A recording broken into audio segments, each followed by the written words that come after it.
All right, break it up, break it up. No more excitement here. Good evening, Mr. Wayne.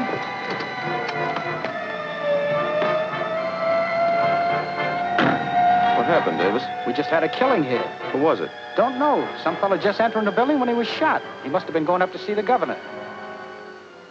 Is the governor still in his office? Yes, the secretary just told me he's expecting you. Thanks.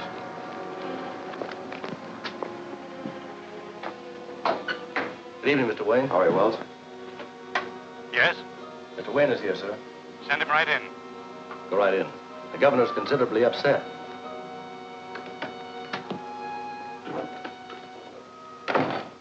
Hello, Governor. Hello, Bob. You heard about the killing? Yes.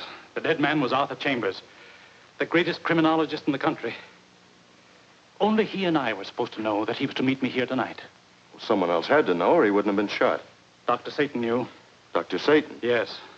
Dr. Satan had him killed. Then some of the rumors about this mysterious Dr. Satan are true. All of them are probably true. Dr. Satan's spies have penetrated even the police department. The situation is so serious that I'm going to call 4 companies of the National Guard. Well, if this Dr. Satan is so powerful, won't he strike at you when he hears about that order? Yes. Yes, I suppose he will. As a matter of fact, I've already been threatened. That's why I sent for you. Bob, for the first time in my life, I'm really worried. Not only for myself, but because I may be killed before I can accomplish certain things that are desperately in need of accomplishment. I sent for you because there is something I want you to hear from me, rather than read in a will after I'm dead. Don't talk like that, sir. Sit down, my boy. I can give you the information I want you to have best if I reminisce a little. As you know, I'm not a native of this state. I was born and raised on a cattle ranch in Arizona. The best friend I ever had was a young puncher who came out of Texas to ride for my father. For the moment, we'll call him Smith. Smith and I were inseparable until the word spread that he was riding with a wild bunch. He quit the ranch, and soon after, a series of raids began by an unknown masked rider called the Copperhead. Copperhead. I've heard of him somewhere. Was he your friend Smith? Yes. He was called the Copperhead because he always wore this copper mask.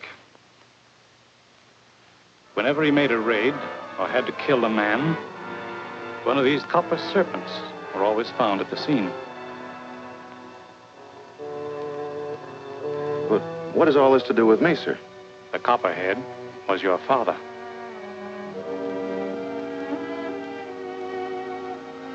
My father?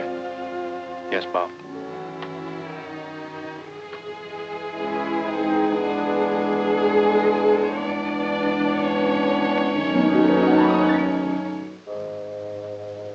Father died a few months after you were born, and your mother died the next winter. I started then to look after your affairs, and you've been with me ever since. I realize I never knew much about my parents. Somehow, I've always regarded you as my father.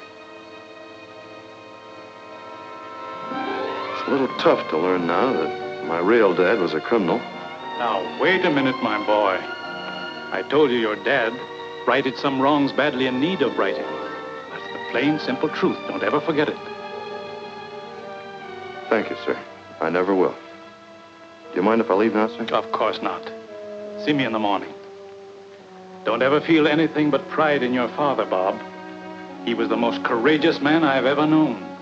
Why, if the Copperhead were alive today, he'd run this Dr. Satan to earth before he could strike another blow. Thanks. Good night, sir. Good night, my boy.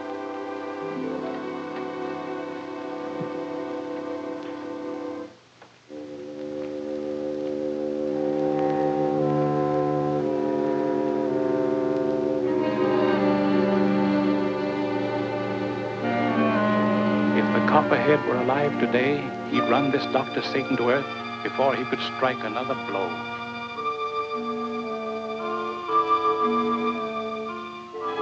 With 4 companies of the National Guard, you are instructed to accomplish this transfer immediately. It is also my desire...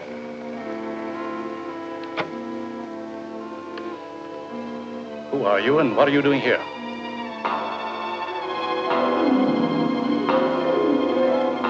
My appointment was for midnight, Your Excellency. Wells. Wells, who is this man who just came in?